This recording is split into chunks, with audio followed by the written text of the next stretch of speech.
Assalamualaikum warahmatullahi wabarakatuh. Baiklah, saya akan menjelaskan tentang hakikat penelitian eksperimental. Hakikat penelitian eksperimental research adalah meneliti pengaruh perlakuan terhadap perilaku yang timbul sebagai akibat perlakuan. Penelitian eksperimen adalah penelitian yang dilakukan untuk mengetahui akibat yang ditimbulkan dari suatu perlakuan yang diberikan secara sengaja oleh seorang peneliti.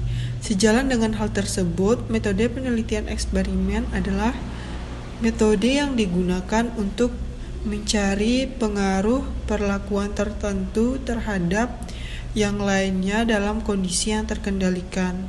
Contohnya dalam bidang fisika, penelitian dapat menggunakan desain eksperimen karena variabel-variabel dapat dipilih dan variabel lainnya dapat mempengaruhi proses eksperimen.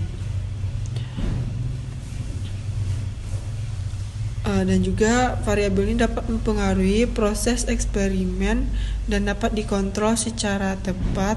Baiklah, selanjutnya materi mengenai metode eksperimen Reiser.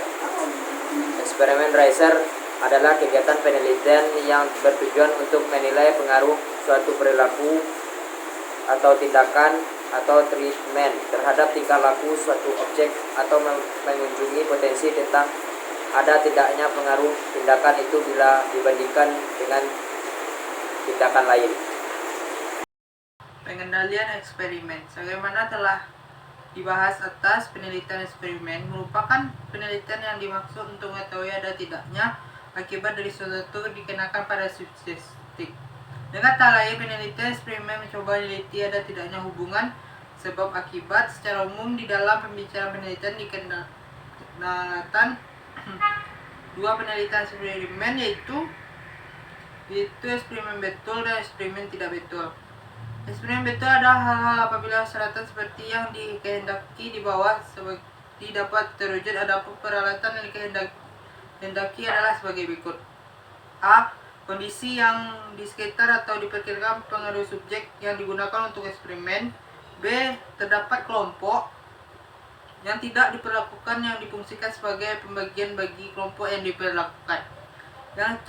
Sebelum dilaksanakan eksperimen dilakukan kondisi kedua kelompok diusaha sama sehingga paparan tentang hasil akhir dapat betul-betul merupakan hasil ada dan tidaknya perlakuan.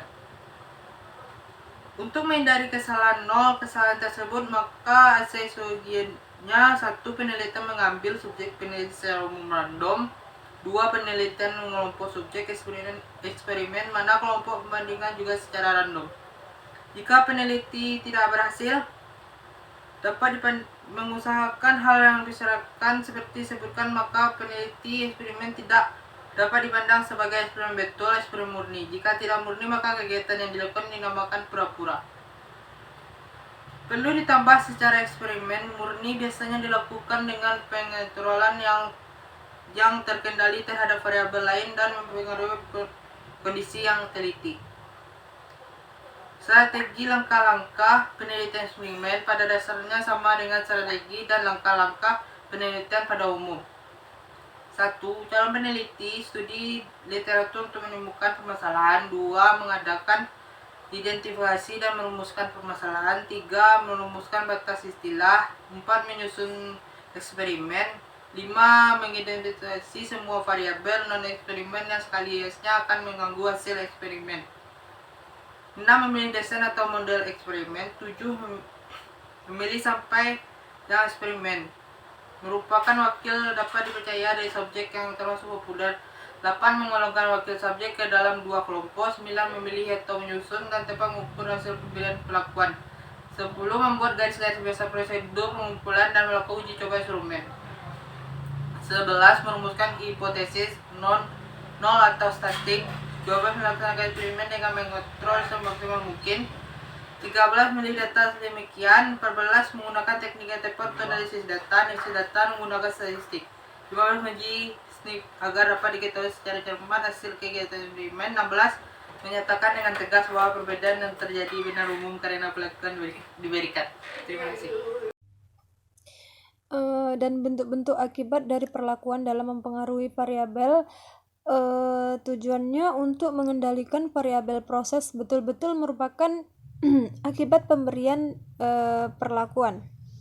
Kemudian variabel-variabel yang dapat mengotori variabel perlakuan yaitu salah satunya ada variabel moderator atau 20 variabel kontrol. Variabel moderator merupakan variabel bebas yang dapat mempengaruhi variabel respon yang sangat sungkar dikendalikan, namun dapat dilakukan dalam proses analisis, yaitu analisis korelasi parsial atau covariance. Variabel kontrol merupakan variabel-variabel bebas yang dapat mempengaruhi variabel respon, namun dapat dikendalikan atau dapat netralisir pengaruhnya oleh peneliti.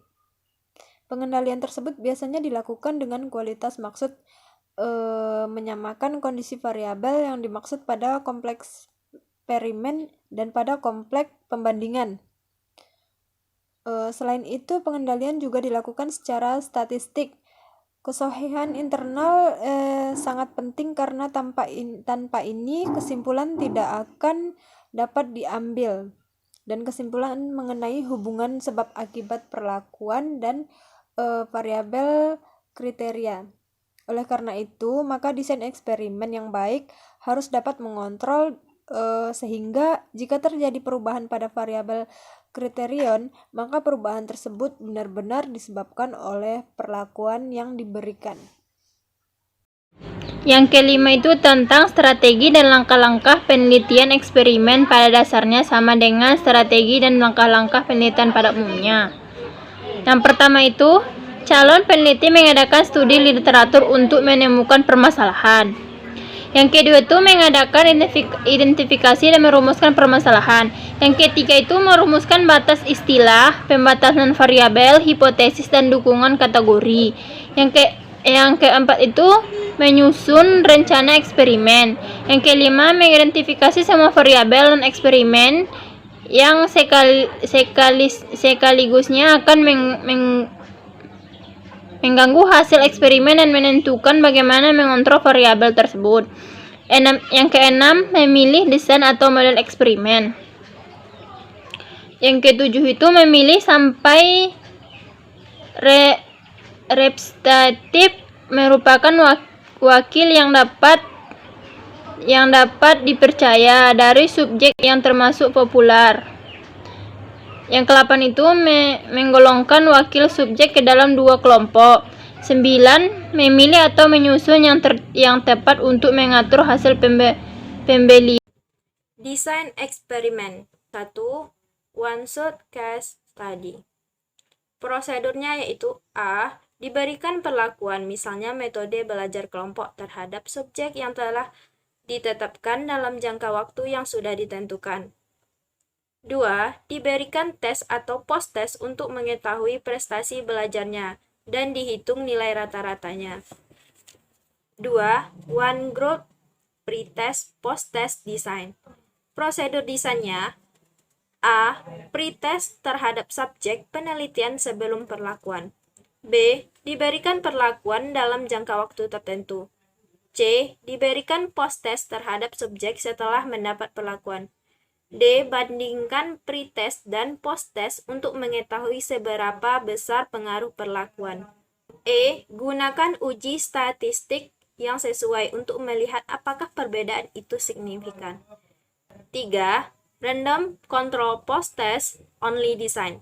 Prosedur desainnya A. Dipilih sejumlah subjek penelitian dari suatu populasi secara random. B. Dikelompokkan menjadi 2 kelas secara random.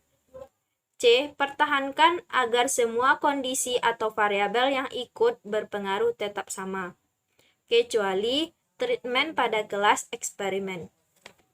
D. Beri tes yang sama pada kedua kelas. E. Hitung rata-rata kedua kelompok serta cari perbedaan kedua nilai rata-rata tersebut. F. Lakukan uji statistik yang sesuai untuk melihat signifikasinya.